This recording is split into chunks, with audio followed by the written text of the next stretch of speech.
Dat to the Who Dat Nation. Welcome to the Dome Patrol podcast, your podcast for the New Orleans Saints here on the KB Radio Network. I am your host, Kevin Reed, and week one is in the books. The NFL season has begun.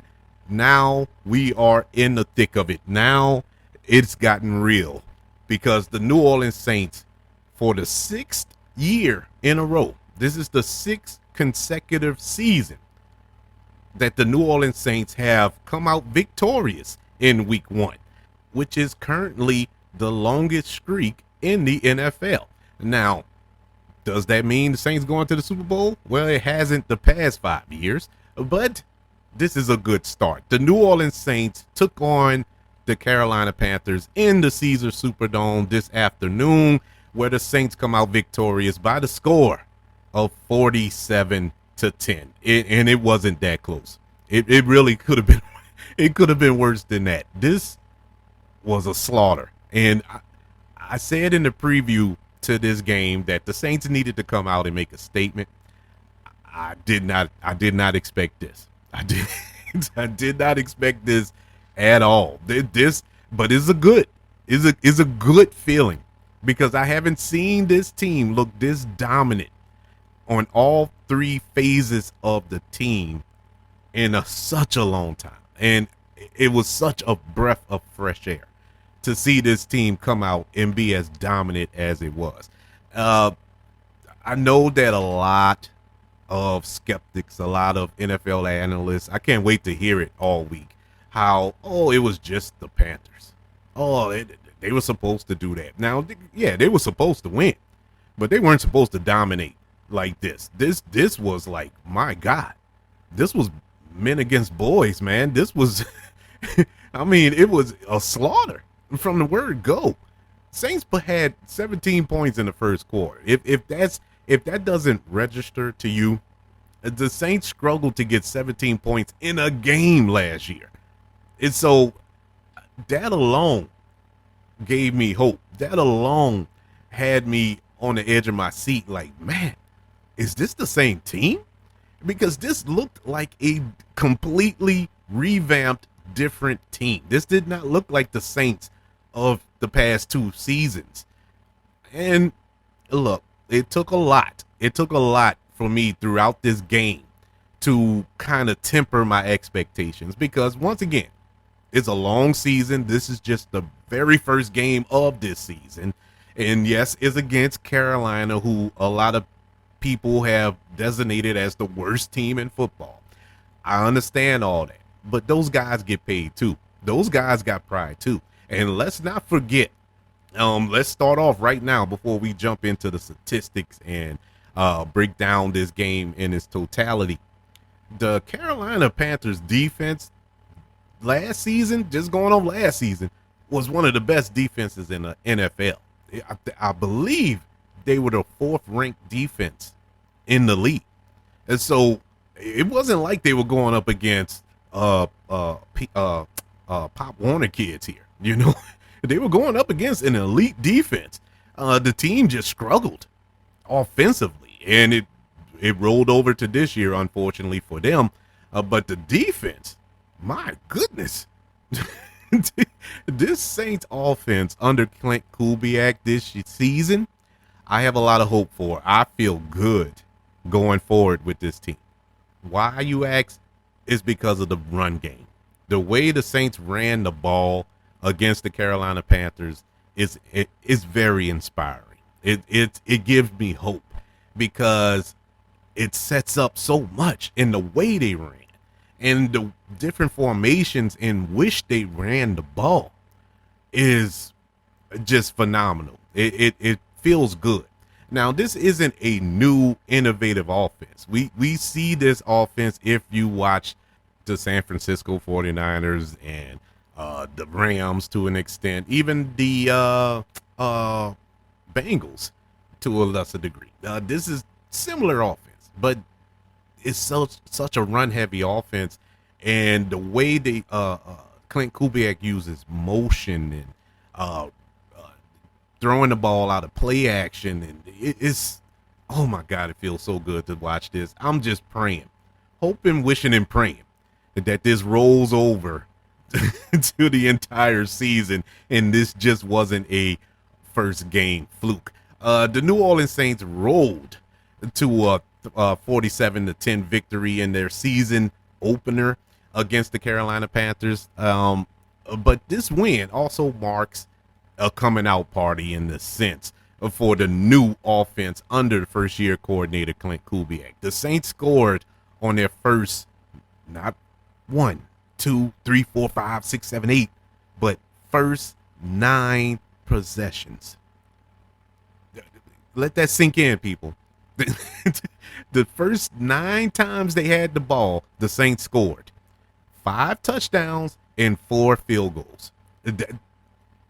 Come on, man. You can't buy better production from a team while displaying an excellent balance. That's the other key. It was perfectly balanced. It wasn't throw happy. It wasn't run happy. It was perfectly balanced, and it's a much improved rushing attack under this offense. The 47 points is the most the Saints have scored in a season opener. The consecutive drives with a scoring streak appears to be the longest since the year 2000, since we have scored on 9 straight possessions. In this running attack, we saw different facets. I mean, we saw Alvin Kamara, fit into this offense like a glove. He looked excellent. Taysom Hill, using him properly. And, I'm getting tired of saying this. I'm getting tired of saying, man, you can use Taysom Hill so many ways. I'm tired of hearing that because it's the truth. I mean, it's a no-brainer. Of course, Taysom Hill does everything. He can do anything you ask him to do on the field. And this new way of using him, this is a new way, believe it or not, and it's working excellently. Also, Jamal Williams had a pretty good outing this game. He equaled his touchdown total that he had last season in the first week of this season. So that's a good start. But the real standout today was Rashid Shaheed, which is a perfect segue into our statistics here. Let's break down the statistics of the game, beginning individually. Let's start with passing, beginning with the Carolina Panthers. And let me say this, Bryce Young, throughout the game, honest to God, I felt bad for Bryce Young. I felt so bad for that dude because the Carolina Panthers have not built a team around this guy at all. They have not helped him. Is Bryce Young in this nice crop of young quarterbacks that we see, the CJ Strouds, the Caleb Williams, the Anthony Richards, and all these other. Is he in that? No, I think he can be, though. I think he can if he's given the opportunity. And he's not. And I mean, this dude was under pressure the entire game. The Saints gave him the blues today. This defense gave him the blues. He wasn't sacked that much. I think he was sacked, 3 or 4 times today. But it was the pressure that he had on him, and he just couldn't get anything going. He was 13 for 30 for 161 yards and 2 interceptions today. He had a quarterback rating of 32.8. I felt bad for him. And yes, he was sacked 4 times for a loss of 26 yards. It was brutal. I just felt so bad for him. But at the same time, I was conflicted because I was feeling so good that my defense was actually getting pressure on a quarterback that's has been lacking, to say the least, for the past couple of seasons. For the New Orleans Saints, Derek Carr looked solid. Derek Carr, for as much vitriol that I spit towards him, I gotta swallow crow today. He looked excellent today. I mean, look, he wasn't Drew Brees. Of course, I never asked him to be Drew Brees. I just want him to manage this offense, and he did it. He did an excellent job today. He was 19 for 23, 200 yards, 3 touchdowns. He had a quarterback rating of 142.5. He was excellent today. I mean, he sliced that defense up. I got to give credit where credit's due. If we get this Derek Carr going forward, if this is the guy that we signed up for, I'm all for it. Like I said, I never wanted him to fail. I need him to succeed. And this is what I want. This is what I need. This is what we all need as Saints fans. Derek Carr putting up these type of numbers, orchestrating an offense like this. He looked comfortable. He looked like he fit in it. I can't say much more. I mean, kudos to Derek Carr today. Rushing, the Saints' leading rusher today was Alvin Kamara, 15 carries for 83 yards and a touchdown. Jamal Williams had 11 carries for 38 yards and a touchdown. Taysom Hill had 5 carries for 35 yards. For the Carolina Panthers, and this was another thing that I felt bad about Bryce Young, they didn't help him play calling wise. They only ran the ball 20 times. Now, that's a decent amount, I guess you can say, but not really. Not when you facing a team like this. Not when you're trying to get your young quarterback settled into a game. They did not run the ball at all. And they put him, they being the Carolina Panthers coaching staff, really put him behind the 8 ball.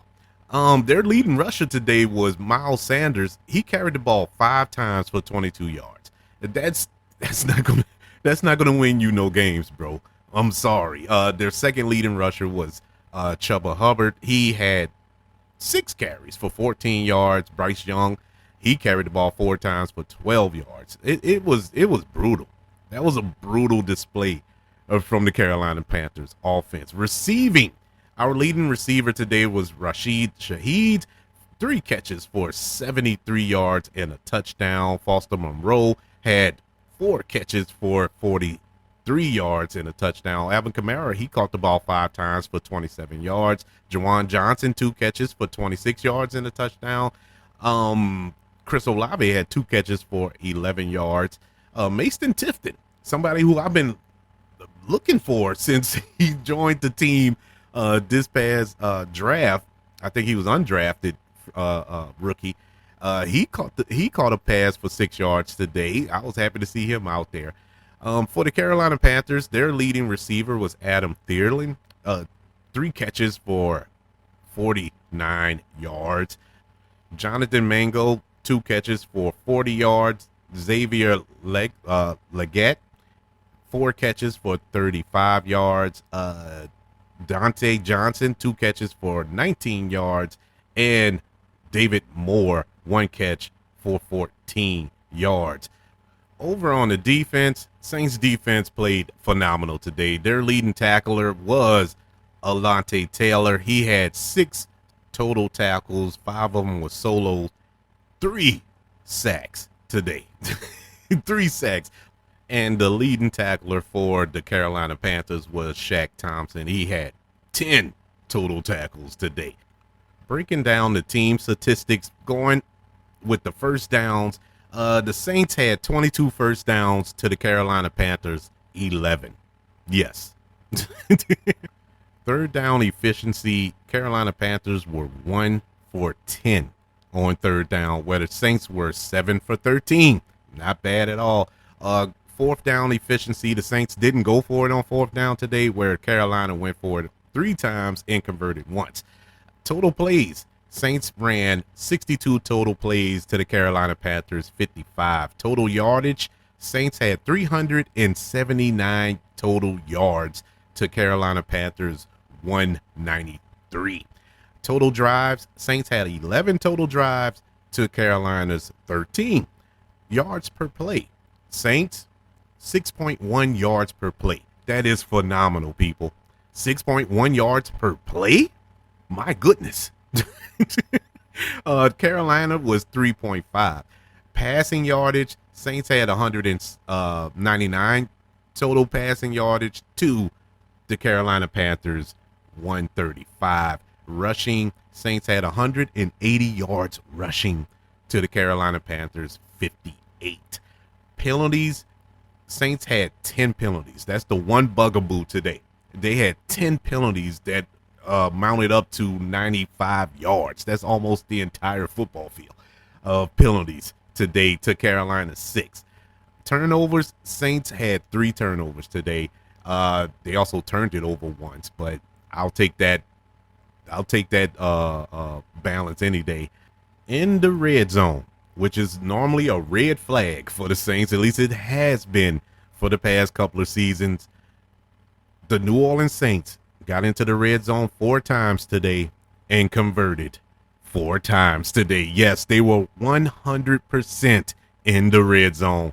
That deserves a standing ovation. Carolina was 1 for 2.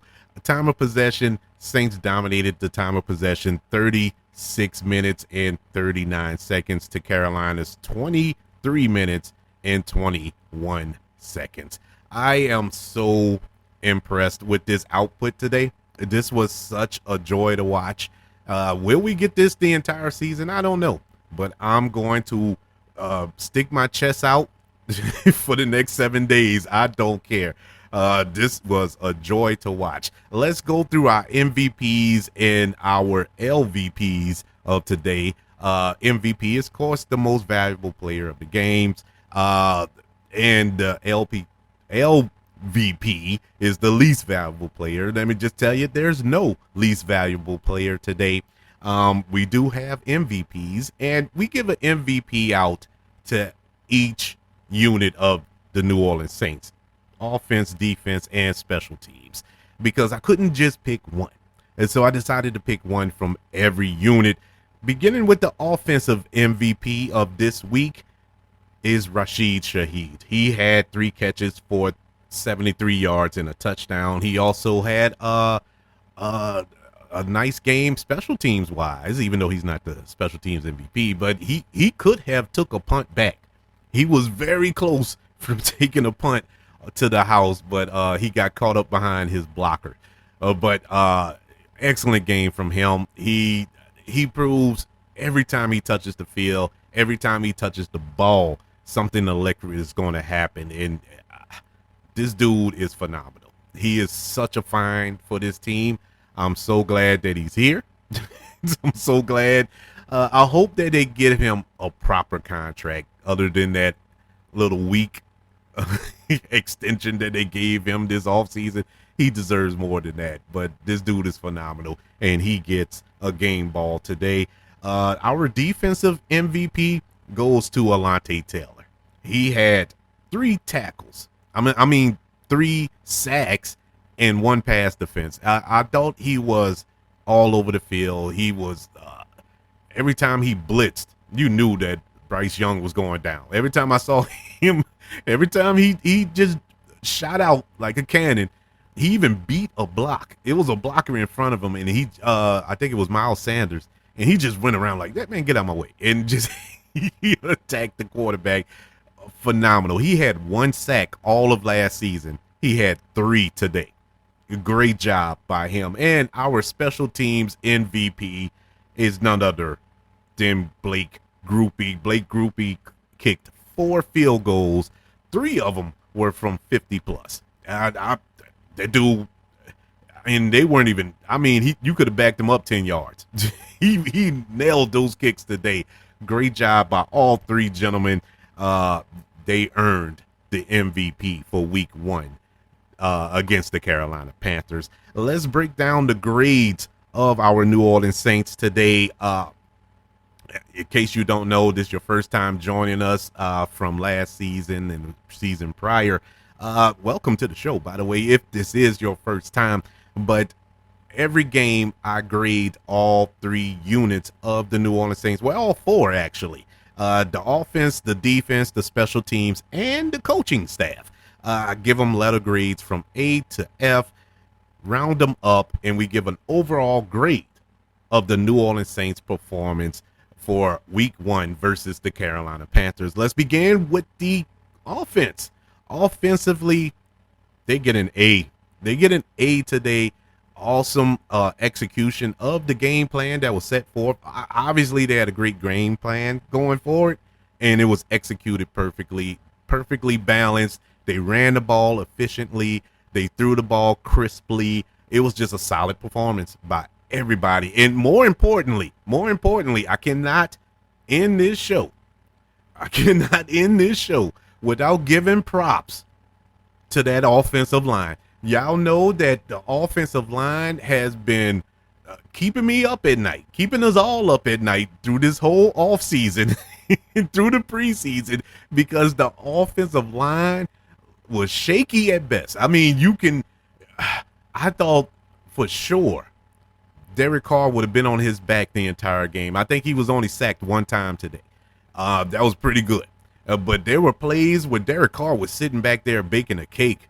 He had all the time in the world. That offensive line looked amazing. And more importantly, yes, I'm going to call him out by name. Like I said about Derek Carr, I'm going to eat crow. I'm going to eat crow today with Trevor Penning. Trevor Penning played out of his mind. This was his best. And I will argue with anybody that disagrees. This was his best NFL game since he was drafted. He played a phenomenal game. In pass protection, in run blocking, he did it all today. He looked like he fit in that right tackle position. Let's see moving forward, but as it stands right now, he looked great. The offense looked great. They get an A today. Defense also gets an A minus. They get a A minus because there were some plays. I hate, and I know hate's a strong word, but I hate prevent defense. And it's really not the defense fault because they don't call it, but I hate prevent defense because if you got your foot on the neck of a team, keep your foot on their neck. I don't want them to get a yard. I don't want them to cross the 50. You know what I'm saying? I mean, rip their heart out. And there were moments, especially at the end of the half, the first half, I was like, man, when they gave up that field goal, I was mad. I ain't gonna lie, I was mad. And we were winning what, 30-0, I think. I think it was 30-0 at that point. And they kicked the field goal, and it was 30-3 at halftime. And I was like, come on, man. I didn't want to give up the 3 because they were so dominant, But other than that, in the second half as well, they gave up that touchdown drive. But, it's little nitpicks. But these are things like when you play a more competent team, a better team, a well-coached team, a more talented team, you can't go into prevent, You can't take your foot off the pedal. You have to nail it, man. You have to really put the nail in the coffin against these teams. So that was my only thing. But overall, they get an A minus. I thought they were phenomenal defensively. They put pressure on the quarterback. They had great coverage upfield. Really nothing to really dissect them about overall. Special teams gets an A. The punt coverage was great. The return teams was doing a phenomenal job. The field goal unit was great. We hit all our field goals. Yeah, they get an A. Coaching gets an A. It's been a long time since I gave coaching an A, but they deserved it today. They came in with a game plan. They executed it.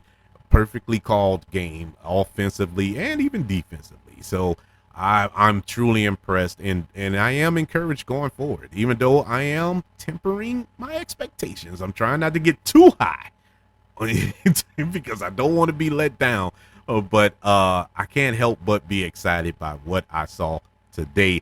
Overall, after rounding it all up, the New Orleans Saints today get a performance grade of an A minus. I thought they played a phenomenal game, and I cannot wait to see this team going forward, especially next week when we play those Cowgirls. I hope that we can bottle this up and bring it on the road to Dallas next week. I want that same energy, man. I need it. I need it in my life because I have people in my life who are Cowboys fans, believe it or not, and I need to gloat. Please, Jesus. I need to give it to them in the worst way. But we did get out of this game with some bumps and bruises. Marshawn Lattimore, we saw him limp off the field. We saw Foster Moreau take a big hit. He kind of went off the field. I don't think anything major per se. I did see Lattimore standing on the sideline towards the end of the game. It looked like he could have went back in the game, but they kind of held him out. But yeah, I hope nothing major happened during the game, injury wise. But for the most part, everybody stayed upright. That's the big fear when you play games this early in the season. Just look at what happened in Green Bay. First game of the season, Jordan Love looked like he's going to be out half of the year, maybe, 3 to 6 weeks with that MCL.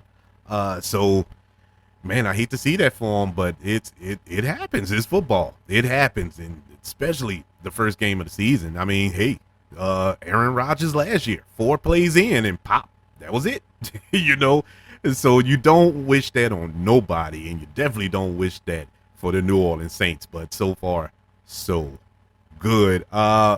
Just to swing it around the NFC South, of course, the Carolina Panthers lost today. That's a plus because we beat them.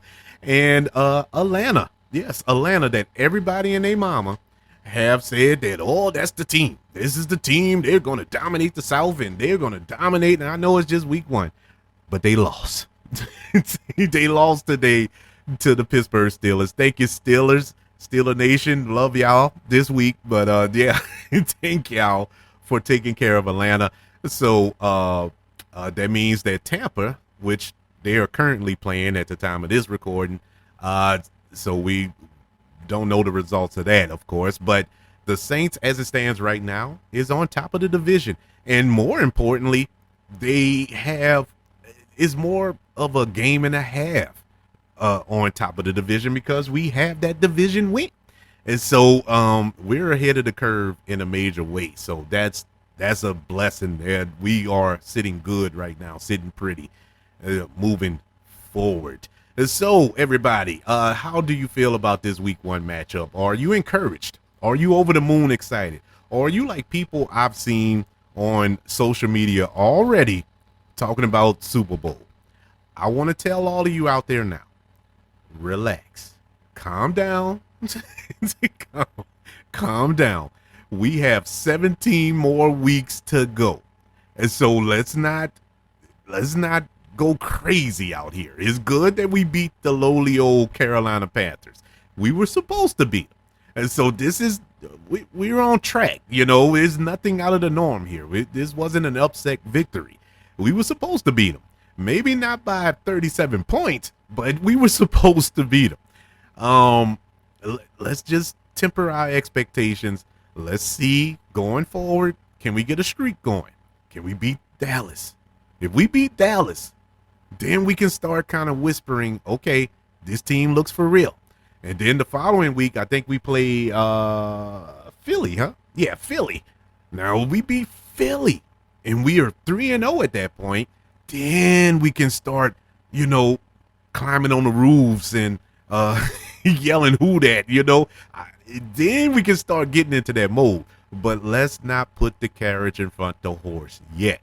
But what we can do as a community, as a Who Dat Nation, we can poke our chests out and scream out loud that we dominated week 1. We are currently the team to beat in the league because I don't think any other team played this dominant this week so far. So we have that to cheer about. But I would love to know, what are your thoughts, your feelings, your reactions to this week 1 victory? You can email the show, kbradiopodcast@gmail.com. You can also search for the show on all social media platforms. Just search for the KB Radio Network and leave comments there as well. You can also leave comments on YouTube when you subscribe to the KB Radio Network channel and like this video. Also, don't forget about the 5 stars, the reviews, and sharing this show. If you're listening on Apple Podcasts, Spotify, iHeartRadio, wherever you are currently listening to the Dome Patrol, your podcast for the New Orleans Saints here on the KB Radio Network. Oh, man, football is back, people. Don't you feel it? Don't it feel good? It's going to feel good to go to work tomorrow. It's going to feel good to actually go to work tomorrow. That is a strange statement to make, but I'm making it today. Woo. Well, as always, be on the lookout later this week as we preview the upcoming matchup against the Dallas Cowgirls in Dallas next Sunday. That should be dropping Thursday or Friday, depending on when I'm able to squeeze in that recording. And of course, after that game goes final on Sunday, you can meet me up back here wherever you are currently listening to the Dome Patrol podcast as we recap and react to a Saints victory. Everybody, thank you for joining me for this recap of the Saints victory. Once again, 47-10 over the Carolina Panthers, putting them at a whopping 1-0 on the season thus far. Until we speak again next week as we take on the Dallas Cowboys, you can hear me screaming through the streets, "Who dat?"